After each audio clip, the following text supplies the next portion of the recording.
Welcome back. Now it's time for us to get into our newspaper. If you look at the big stories making headlines today, as always, we'll go through the front pages of our dailies and then dig a bit deeper as to what this may mean. My panel in place as well. Front page of the People Daily. Did this man deserve new term at Posta? Dan Kagwe has been blamed for the latest round of plunder at the Kenya Postal Corporation, bringing the parastatal to its knees. Yesterday, ICT Minister extended his stay by a further 3 years, raising serious governance questions. Even as this was brought to the fore by Kotu at that particular point of view, Dan Kagwe, the man at the center of this particular story, says some of these things which are being said happened when I wasn't even there. Now we're able to pay salaries. So he says his track record speaks for himself, but still questions to be asked on that. We'll be discussing that right here on the show. Ruto missing as Uhuru meets Rift Valley governors, of course, in preparation for the BBI rally that will take place on 21st of March in that particular region. Questions being asked as to the presence and the absence of leaders for that particular forum. And that can be found in your copy of your People Daily. Also in the People Daily, Kenyan medics urge calm, say outbreak of deadly flu, which has claimed 4,000 globally, is manageable. Even as they do this, Matatus join the anti-coronavirus drive as well, being key stakeholders as far as public transport is concerned. And that story is covered in your copy of your People Daily. We tell you every single morning right here, it is Kenya's #1 free newspaper, so please get it and get fully informed. We move on to the Daily Nation now. Front page of the Daily Nation, it matters politics. The curse of Kenya's vice presidency. Jaramogi Oginga Odinga took on his detractors, while Mwai Kibaki suffered humiliation in silence and was branded a coward, but lived to fight another day. Only a few deputy presidents have escaped humiliation. Is history repeating itself? And even as we talk about this, is a picture of Mwai Kibaki as VP and a picture of the DP, William Ruto, right there, just asking the big question is, are we seeing this history repeating itself right there? That story can be found in your copy of the Daily Nation. Also on the Daily Nation, Nairobi, the city of filth, they say, with a picture just showing the garbage situation. I believe this is along Aga Khan Walk at the sunken car park, if I'm not wrong. That particular picture right there, just asking what really has gone wrong as far as management of garbage in the city and garbage collection is concerned. That story can be found in the Daily Nation this morning. Front page of the Standard, I trust Raila with BBI, says Uhuru. President hosts Rift Valley governors, stresses ODM leaders' key role in Unity Project, and why Nakuru rally must not inflame ethnic passions. That's a story that is the lead in your copy of your Standard. Also, as Kinoti had gone to in the United States of America for training with the FBI, he now calls in the FBI to probe Kenai murder. DCI boss says investigation has been politicized and neutral party needed to expose killers of former guard to deputy president. It's a story that can be found in your copy of your Standard. And also, Kenya's first ghost MCA loses her seat. That's a story that can be found in the Standard as well. Star also taking matters political. Will 2022 poll be Ruto versus Mudavadi? The Star seeks to answer. Decision by Uhuru, Raila and Musalia to attend a match last Sunday has prompted speculation as far as what 22 might bring forth. And that story can be found in your copy of the Star. And finally, front page of the Business Daily. Turlo shocks state with 204 billion shilling to Turkana oil bill. The Ministry of Petroleum rejects Turlo's compensation bill, arguing it is excessive and not justified. That's a story that you can find as well in your copy of your Business Daily. Let's get to some of the stories that we need to talk about this morning as I get to my panel and introduce them to the show. From my extreme right, we have Ben Mulu, our governance expert. Good morning. A very good one to you. Welcome to the show. Asante sana. She's been missing for a minute. In fact, we're trying to figure out what exactly happened, but now she's back. Millie Loanga, a governance expert as well. Good morning. I'm glad to be back. What happened in that hiatus? I have no idea. Well, it's a good thing that you're back, Asante sana. Thanks. And also, he was here once, disappeared for quite a while. Now, I'm assuming the tide has changed. Now you'll see more of you on the show. Yes. Kim Lili MP Didmas Baraza, good morning. Good morning, sir. Welcome to the show. Thank you. We'll start off as always with the front page of the People Daily. Did this man deserve a new term at Posta? The question being asked right there. It's a story that you can find as well in your People Daily if you want to get into the details on page 4 therein. Talking about plunder that brought Posta to its knees. Decision to renew tenure of Postmaster General Dan Kagwe sparked protest by employees and stakeholders.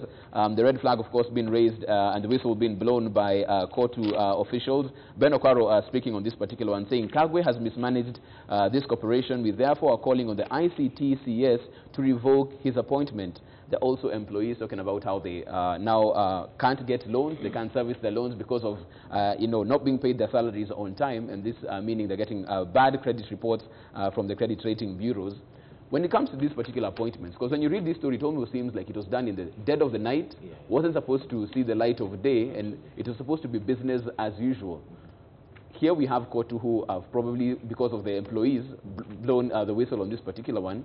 How should we move forward with this particular issue? Because even as you saw this story, you are shocked, Ben, I was that this is making the front page. People need to understand the history around the communications subsector in this country. Initially, we had the Kenya Postal and Telecommunications Corporation, KPTC or something. And the plunder that happened in that institution, that was especially in the 90s, was unprecedented. And it ended up breaking into the Communications Authority. Today we had Telcom Kenya and we had Postal Corporation of Kenya. So it is shocking that actually maybe 2 decades later, people are still plundering the same institutions. And it is also a bit discouraging because it appears there are people who deliberately choose to go into public service, not because there is anything significant they want to deliver to the people of Kenya, but because they have seen an opportunity to plunder. In fact, today when you listen to many young graduates who wish to join the civil service, it's not because they think their skills are going to add any value to this country, but many of them look at it as an opportunity where you earn and where you can steal while not working. And it is really unfortunate because the Postal Corporation, I thought it was really a good idea to integrate the Postal Corporation with the Huduma centers, which, because the Postal Corporation has wide coverage in almost every small town in this country, there is a substantive post office. So the fact that now there are people at the top who have not seen that as an opportunity to scale down or to be able to ensure that services reach the common man down there, it is really disheartening. And it is also surprising that the CS would choose to appoint somebody in the dead of the night, especially after serious audit queries have been raised. This is an indicator that probably the CS knows actually what their game plan is, or the CS is involved in the sleaze that is happening at the Postal Corporation. And I think as K24 continues to raise concerns about the workers, it will be prudent for that appointment to be terminated or cancelled, and perhaps see prosecutions over the same, because it is really unfortunate that we have reached a point whereby corruption is the cornerstone of most of the public institutions we have in this country. Millie, even as Dan Kagwe says that most of these things happened before he came into office, the Auditor General's report gives a different story, talking about 29 million shillings stolen by employees in 2018, actually highlights a case in which 12 million shillings was lost in the Yaya branch through fictitious pay-in slips. So the numbers are telling a different story, even as he tries to say that the employees are now getting their money, which they are also saying salaries are being delayed massively. You wonder what would be the criteria for renewal for someone whose job so far seems lacking. It's true, and the problem we have is that we don't follow the precedents that we set. I think some years back, as far as governance is concerned, there had been a precedent set that if you want to renew somebody's term, when the term is, there's the option to renew it, that the best thing to do is to take them through some process, some vetting process, give them the opportunity to reapply, and then be able to see what people have to say about them before you renew. So these renewals that are being done under the carpet, so to speak, I think are just going against the grain of what we are trying to establish. If you can remember, some many years back, it was a big discussion when they wanted to renew Ringera's term, I think retired judge now, when he was at the anti-corruption, and it went through an entire process. The other day we had cases of people being renewed, and then it turns out that they were dead. And then subsequently their wives, their names being replaced by those of their wives. I think this whole system of appointment to some of these offices needs to be relooked at and taken much more seriously. Because at the end of the day, there are people's lives at stake. There are families that depend on these people who work in these institutions. And we are paying money to have those people working there, right, because it's taxpayers' money running this public institution. So it is just wrong all round. And even as we look at this, we usually look at Parliament for the role in terms of oversight as far as this is concerned. Do we see this probably coming to the House, Didmas, or how do you deal with this particular scenario? Because summoning a CS, we have seen, isn't as easy as is on paper. I don't think if we have reached that level, because one, you look at the people who are having issues with the appointment. Personally, I don't listen to Kotu, because Kotu has transitioned from being a defender of the workers' rights into a body that extorts parastatal heads, a body that cuts deals for herself. And when they say so and so is corrupt, I don't really take them seriously. They lost that credibility. Now, two, I'm not saying that all is well in the Postal Corporation of Kenya. But if we want to follow the CS Mucheru's appointment, we go to look at what guided his decision. Maybe there exists, and I know, maybe there exists a performance evaluation that was carried out before the CEO was given, his term was renewed. So you go to first interrogate what guided the CS Mucheru into reappointing this managing director. Now we should also stop as Kenyans from, from prosecuting people on newspapers, in social media, on the basis of the ills that happened. The only person that I trust his report is the Auditor General. When he said that the money was lost in the Yaya branch, again you go to look at the circumstances. It's not necessary. It's not always good to label anything that happens in an institution to the person who is in charge.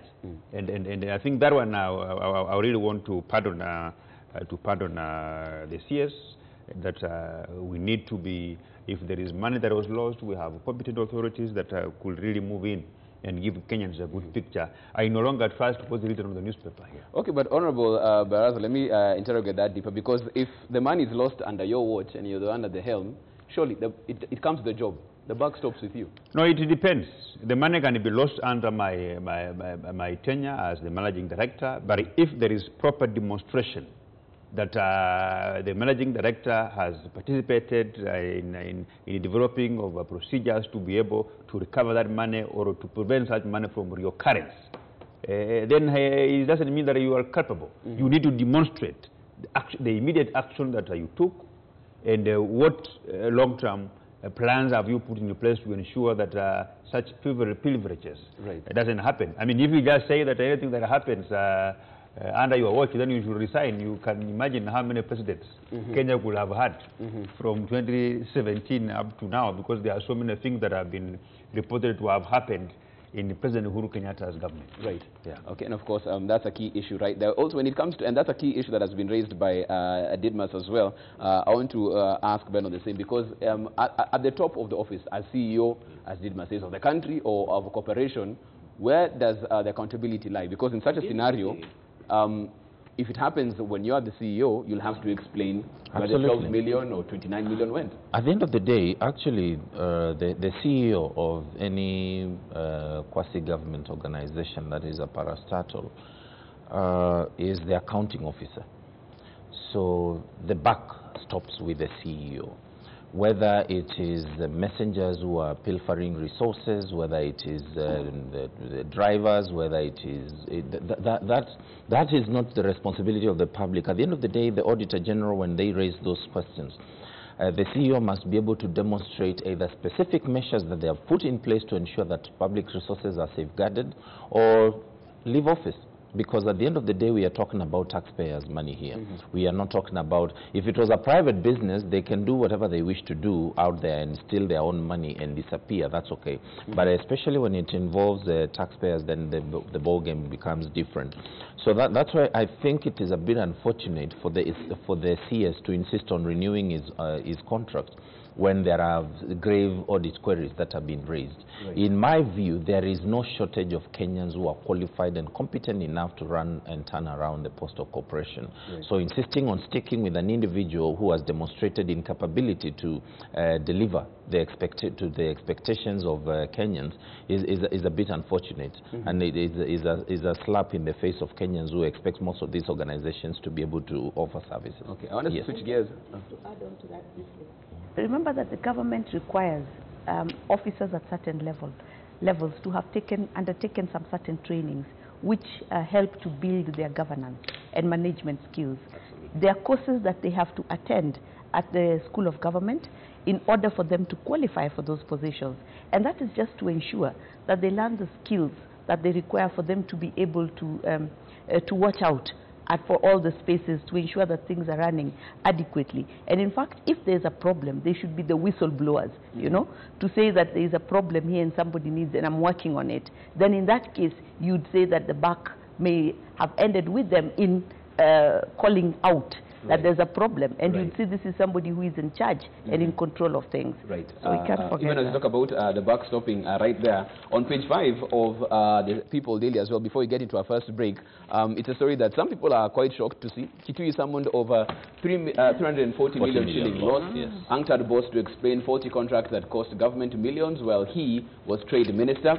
And Dr. Kitui, who is now SG of the of UNCTAD, has been sanctioned the contract which cost the government 12 million shillings, but due to irregularities ended up costing in excess of 352.7 million Kenya shillings. This, of course, much down the line, way down the line after he was trade minister. People are shocked with this particular story because for some people they thought this people we need to bring back. It is not particularly shocking. You're not shocked with this particular story? No, it is not particularly shocking because I don't remember anything specific that was outstanding about Dr. Mukisa Kitui when he was trade minister for this country.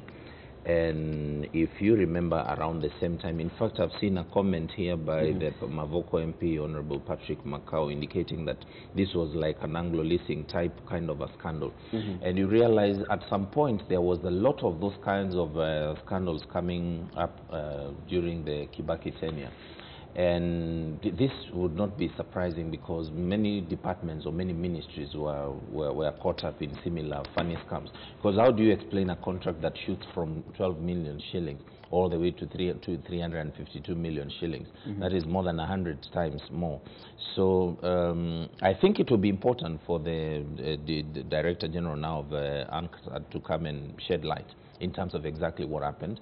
And because you see, at the moment, actually, his reputation would be dangerously or badly dented in the event that this is confirmed, and given that he's running an international organization where some of these allegations can be taken very seriously and would even cost you your job. It's not like around here where CS Mucheru is appointing somebody who has serious audit queries. At the international level, it is a totally different ballgame. And that's why, Millie, the stakes are definitely higher as far as he's concerned and his credibility with the focus on him as of now. Ben says he's not shocked that such a story would have come up with his tenure as trade minister. The space and time, lots of this was going on. When you see this story, were you shocked to see the person of interest? I was not shocked, but I was delighted. And I'll explain why. Because in this country, we are struggling to get the young people to understand the issue of values and ethos that we need to have, particularly when you hold positions of authority. And like had been stated by Ben actually earlier, that many people are looking for these public service jobs, not for the right reasons, but for the wrong reasons. And I think this is delightful for people to know that these things that you do will follow you years on. And now that the stakes are high, considering where he is, it is going to be very uncomfortable for him to deal with this.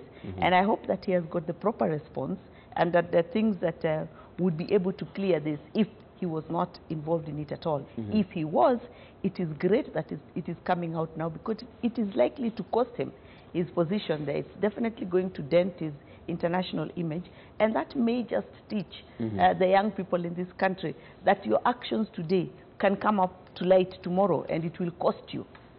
You will not get away with it because people say you make money, and after you make money, you know that you'll use that money for the rest of your life to cater for these problems. Right. It can actually cost you. As you look at this particular story, as we've heard, not shocked, not delighted. What's your reaction to this story? Because some people are saying that they thought at a particular point in time, some things, as has been Kenyan tradition, are buried under the carpet, and we move on. But clearly, some of them come back to the top.